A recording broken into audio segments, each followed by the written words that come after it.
FOMO will be off the charts.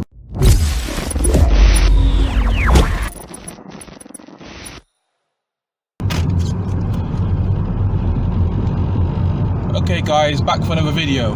Hopefully my device does not overheat as we do this short video. Let's talk crypto and see what's going on. So first and foremost guys, please check out yesterday's critical interview with Proof of Research. He exclusively gave us some in-depth insights. He says it how it is, talks about exchanges, deep corruption, the cryptocurrency sector in general. The link will be below, and we're going to cover a lot of what was spoken in that video in a second.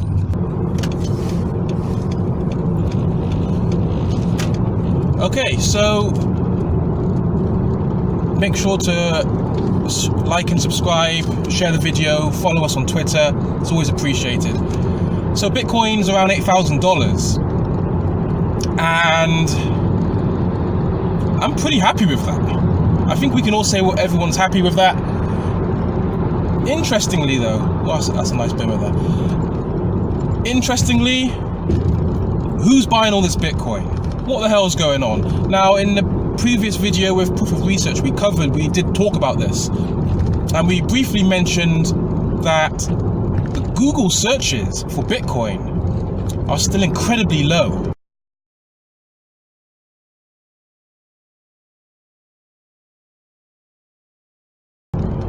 So what does this tell us? And why does it make a big difference? Well, normally there is like a correlation with the Bitcoin price and altcoin prices with Google searches. Like the more people are searching for Bitcoin and Ethereum, usually there's like a price spike. You know, people are searching it, they want to buy it.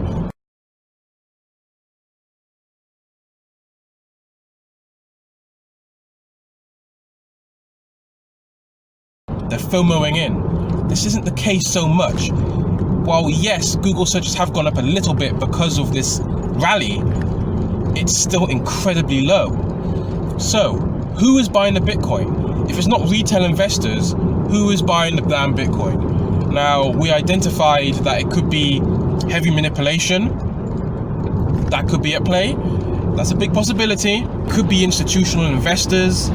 I think they've been averaging in over at least for the last few months now as they set up their platforms, despite the delays, which I think the delays are from lack of quality data in the crypto market. They just can't use CoinMarketCap because cryptocurrency exchanges just don't give accurate, legitimate data. At least not all of them do, not enough of them do. It could be institutional investors who are pushing this. The possibility maybe of users migrating from Tether back into traditional cryptocurrencies like Bitcoin, Litecoin, Ethereum, all the others.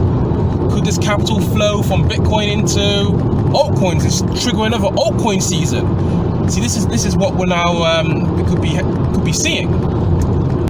So something else at play that I think is a very interesting insight here is that the trade war could actually be indirectly affecting the price of Bitcoin, and people aren't really picking up on this. So what do I mean by this? The Chinese could actually be hedging into Bitcoin as the trade war continues by holding Bitcoin, using Bitcoin as a type of safe haven perhaps. Now, this isn't the first time this has happened with China. And remember, Google Trends may not always pick up what goes on in China on the internet. In 2016, when the Chinese government was devaluing the yuan, Chinese investors went into Bitcoin. Now, this was back in the late spring, early summer of 2016.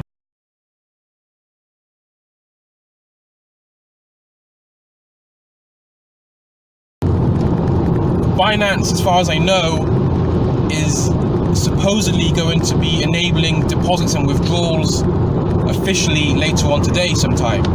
Whether or not that has an impact on the price, where people can dump their crypto, we will see. Will it be like a self-fulfilling prophecy where people just take profit anyway just in case? There's multiple variables at play here. So it's really interesting to see how this is all going to pan out. But retail investors, no. I don't think they're doing this pump. I don't think they're this is part of it. Bitcoin is and cryptocurrencies. Either people are still very cautious of it because of the like 70% pullback, or people just don't know about it, or people are still like people within crypto are still very cautious after the amount of dead cat bounces that we saw last year. Maybe I think there's like a fib level around $6,500 Bitcoin, so maybe we might hit that back.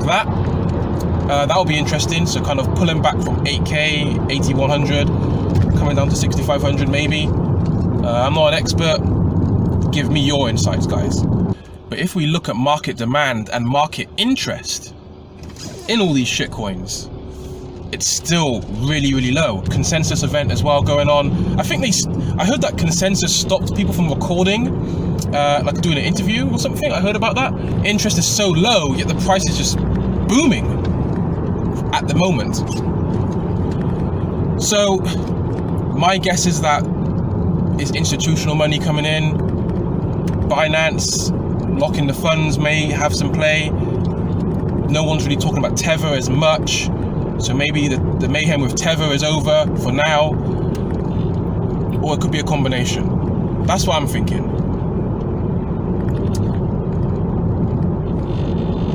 Either way, when this bull market does start, because I don't even think the bull market has really begun yet. That's the thing. I still think we can pull back, and when this does start, the FOMO will be off the charts. Who's buying the Bitcoin? Where's all this volume coming from? Thank you so much for watching. Thank you for supporting, and take care.